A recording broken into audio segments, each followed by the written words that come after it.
북한이 이번에는 풍계리 핵실험장 이 취재 과정에서 우리 측 기자단 명단을 무시하고 또 탈북 여종엄들의 송환까지 요구하면서 민감한 사안까지 이렇게 거론을 하고 있죠. 다양한 추측이 나오고 있는데요. 통일부 장관을 역임했던 정도경 의원은 우리 외교안보팀의 대응 능력에 문제가 있었다 이렇게 지적했습니다. 지금 북이 핵을 내려놓겠다는 대전제가 뭡니까? 군사적 위협 해소 그리고 체제 안전 보장 이렇게 되면 내려놓겠다는 것이고, 이것은 미국만이 해줄 일이 아니라 한국도 해야 할 몫이 있거든요. 각자 책임과 역할을 다하자고 했는데 이거 보니까 과거 정부와 전혀 다른 것이 없다 이렇게 이제 판단할 수 있는 거죠. 이제 워싱턴의 볼턴에 대한 것도 불편한데 또 남쪽에서 이런 군사훈련 동시에 이제 악재가 돌출하니까 여기에 대해서 적극 대응을 한 거죠. 아무리 김정은 위원장이라고 하지만 일방적으로 실무선에서의 문제 제기를 다 누를 수는 없을 것이라고 생각합니다.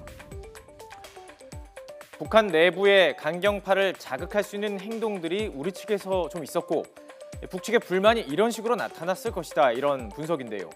김경협 더불어민주당 의원은 회담에 앞서서 북한의 기선 잡기다 이렇게 봤습니다.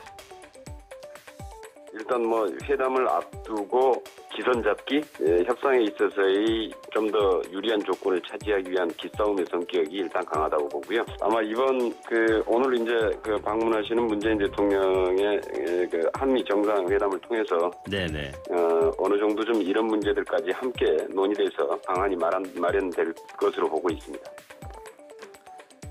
그렇습니다. 이 문재인 대통령이 한미 정상회담을 앞둔 시점에서 북측의 진위를 파악하는 것이 매우 중요한데요.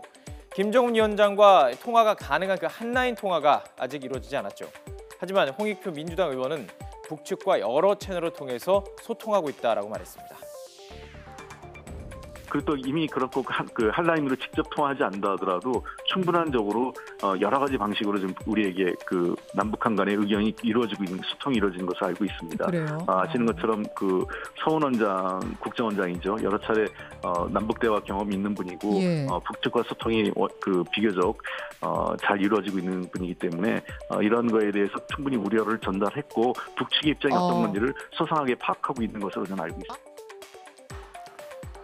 북한과 미국의 핵談판을 위해서 이 복잡한 상황 속에 미국을 향하는 문재인 대통령의 어깨가 무거울 수밖에 없는 상황입니다.